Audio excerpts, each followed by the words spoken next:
Yo, what's going on everybody? Hope you're having a great day today. So before we get into today's video, if you wouldn't mind checking the links down in the description, I've got my Twitch down there. I stream almost every single day at 7:30 p.m. EST. Got my Twitter, my Discord server where we have a lot of polls on like what games we're going to play on stream and what kind of videos you guys want to see sometimes. Got my Instagram and my TikTok down there as well. So if you guys are interested in any of that, again, the links are down in the description. I greatly appreciate you checking them out. So today I want to talk about the Battlefield VR that's been getting tested in labs recently, because there's been a ton of leaks and a ton of leaked gameplay footage, so I really want to talk about it because I'm not even gonna lie, bro, I'm not a fan of BR and this shit looks spicy as fuck. And again, I'm not even really a fan of BR. I played a shit ton of Warzone back in the day, but I got real sick of it real quick, and every other BR I've tried, I haven't really had that much fun playing it. But Battlefield has a real chance to bring a really good competitor to this scene, and it looks like they're actually putting effort in this time compared to the Battlefield 5 version of Firestorm. I mean, the presentation is on point. From what I've seen, it looks like you can level just about every single building in the map. It looks like you can complete certain contracts to get access to literal fucking tanks. Now, obviously, I can't show any of this in the video because it's all leaked, but what I can show is the post that DICE and Battlefield made on the BR when they started talking about it getting tested in labs. Which, speaking of, I find it strange that they teased the BR during the reveal event, but they wouldn't say anything about it, and then they kind of officially revealed that it's a BR through a tweet talking about it being tested in labs. I don't know if I'm weird for that, but I find that pretty strange as opposed to like putting out a trailer and everything. But anyways, in case you guys haven't seen the blog post or anything, I'm going to go over some of the key points in that so we can have a discussion about those as well. And I will also try to remember to leave links to any footage that is still up by the time this video goes live, and a link to the blog post down in the description or in a pinned comment. Alright, so the very first thing they talk about in this blog post is the map, and they say Battlefield is no stranger to epic maps, and this all-new map has been built for the Battle Royale experience. It features a diverse array of tactical points of interest, each with distinct layouts and themes that offer unique gameplay opportunities. So like I said before, I'm not really a big fan of BRs, but I'm not just going to sit here and shit all over it because, like I said before, from the leaked footage, I think this actually looks like it could be pretty fun and bring a lot of new players to the franchise. But just from this first little bit talking about the map, that whole section just sounds like a whole bunch of buzzwords if you ask me. Now, I'm trying to look at this from the perspective of someone that hasn't seen any of the leaked gameplay footage and has not been able to participate in any of the lab's tests for this BR, and to me it just sounds like they're trying to convince you that the map is going to be good and cool without actually showing you any of it. Which it's like, yeah, no shit, that's what they're going to do, is try to convince you that they've put a lot of effort into it and that it's a very unique map with very unique points of interest. No shit, that's what they're going to try to do with the blog post. But honestly, they know that testing it in labs is going to cause a bunch of people to leak footage and everything, so just show it to us, you know what I mean? Like, why are we beating around the bush and doing all this weird just show us. Moving on though, next they talk about vehicles in the BR, and they say players can find common transport vehicles around the map and even unlock powerful armored vehicles to turn the tide of battle. The intent is to offer more ways for players to traverse the map early on in the match and to create interesting combined arms action in the process. Now, this is something that they did in the original Firestorm as well, where you were able to get access to armored vehicles like tanks, and I found that really interesting and honestly really fun if you got a hold of one of them. And I'm really excited to see this feature return in the new version of Firestorm that they're creating for Battlefield 6. This is a really interesting way to change up the BR formula in my opinion, especially when you combine the destruction with the destructive power of these tanks. It's gonna be fucking wild, bro. And now, speaking of destruction, they had stuff to say about the destruction as well. They said destruction will be everywhere in this mode, from creating pathways through walls and to toppling buildings. We look forward to seeing players' ingenuity with destruction and how they use it to defeat their opponents. So they really don't say much about the destruction. I imagine it's going to be on the same level as multiplayer, maybe toned back a little bit because of how big the map is. But from what I've seen, it looks like you can topple almost every building in the map, which is fucking crazy, and it's going to be another great way to switch up the gameplay of BR. Just knowing that if you get into a gunfight with another team and you're in a building or they're in a building, you can just bring that shit down on them, you know what I mean? And I know there's a huge chunk of the community that just doesn't want to BR like literally fucking at all, but we gotta look at this from the perspective of it's going to bring a lot of new players to the franchise, especially with it being free to play, and getting more players involved in Battlefield is going to be a net positive. Now, next they go over squad play, and they say for this test, each match will feature 100 players organized into 25 4-player squads, fighting to be the last one standing. Communicating with your squad through pings, text, or VoIP aims to boost the experience and enhance their tactical options. rounds. Now this is pretty standard stuff, but the reason I find this interesting is because they specify 100 players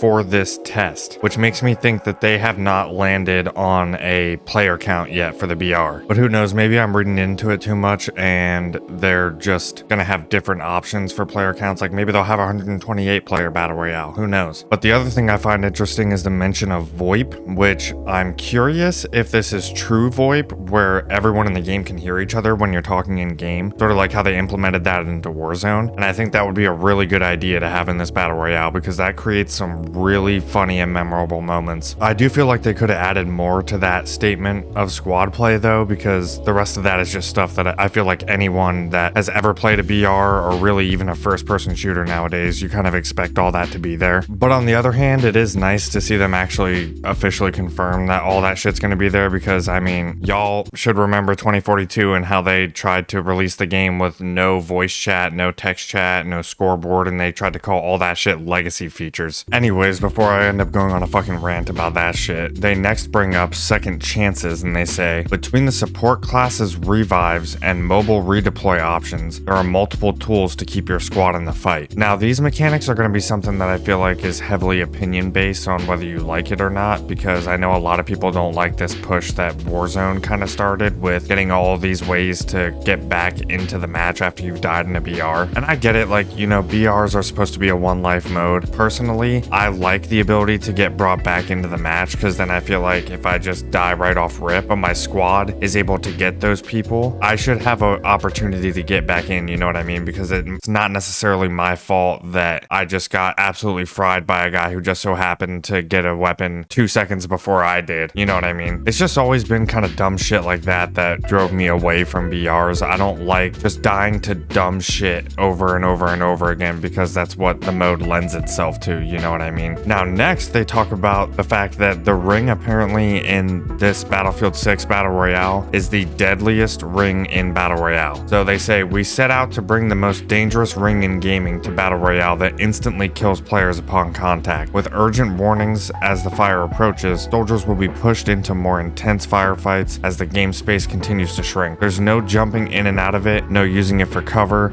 no walking through it. If you get caught in it, you are done. We're excited to see how the ring affects the pace of the game and how it creates spontaneous showdowns. I feel like this is another thing that's going to be heavily opinion based on whether you like this mechanic or not. I think it's fucking awesome, because I mean, we've already seen all those glitches in fucking Warzone where you could just continuously heal yourself in the storm and fucking stay alive for as long as you wanted out there. We don't want anything related to that in this, you know what I mean? That kind of stuff is bullshit. It's stupid. The fact that it even happens in a multi-billion-dollar franchise like Call of Duty is fucking insane if you ask me. And I don't know, just if you ask me, glad that this kind of just eliminates any of that kind of shit from happening. You would think, at least. Hopefully I don't end up having to fucking eat my words and this shit ends up being a huge problem. But on paper, this sounds great to me. So next they talk about classes, training, and traits. They say each squad gets to plan and choose which of the classes they will bring to the battle. From a balanced squad of all 4 classes to a focused squad that's all one class, your team will use the unique strengths and weaknesses of their class to adapt and overcome the unique tactical scenarios they encounter in the Battle Royale experience. Once a match begins, you are not able to change your class for the rest of that match. Players start the match with 2 default gadgets from their chosen class. During each match, players level up by earning XP through a variety of methods, such as defeating an opposing player, bonus for finishing off a squad, or completing missions. Be on the lookout for intel cases. Finding these is crucial, as they will provide XP to the whole squad. As players level up through their class's training, they will gain access to new traits that enhance their chosen class and give them and their squad a tactical edge in the match. One example would be the assault class being able to equip armor plates faster, which makes them harder to defeat in their next or current firefight. In Battlefield Labs, we'll be watching how players use the classes to build the most effective squads and how their unique traits contribute throughout each game. For example, example, just how critical is the support class's resupply crate for maintaining ammo, and how effective are the engineer's abilities when using or fighting against vehicles. Okay, so there's a lot of really good information packed in there. The very first thing that jumps out to me is I find it crazy, and in a good way, that they have found a way to try to incorporate classes into a BR. That is something where I would have expected them to maybe fumble a little bit, but honestly, from the sounds of it, it seems like they've done it in a really good way. I like this whole idea too of kind of having like mini progression for every match where you have to level up your class to unlock better and better stuff so that you're prepped for endgame. I also really like the idea of everyone having their own defined role for a round. In BR, I think all of these are really cool ideas, and I can't wait to see how this plays out in an actual match. That is pretty much the gist of the blog post though. The rest of it is just talking about the kinds of loot you can pick up off the ground and dropping into a match and how they're excited for player feedback. So let me know what you guys think about all this stuff down in the comments. Do you like the fact that the ring insta-kills you? Do you not like that? Do you like the fact that they're incorporating classes into it? What do you think about destruction in a battle royale? What do you think about having tanks in a battle royale? Again, if you haven't already, check the links out in the description. I stream on Twitch just about every single day at 7:30 p.m. EST. With all that being said, I'll catch you all later. If you liked the video, give it a like. If you didn't, give it a dislike. Let me know down in the comments what I can do to improve in the future, and I'll catch y'all later. Stay wacky out there. Peace.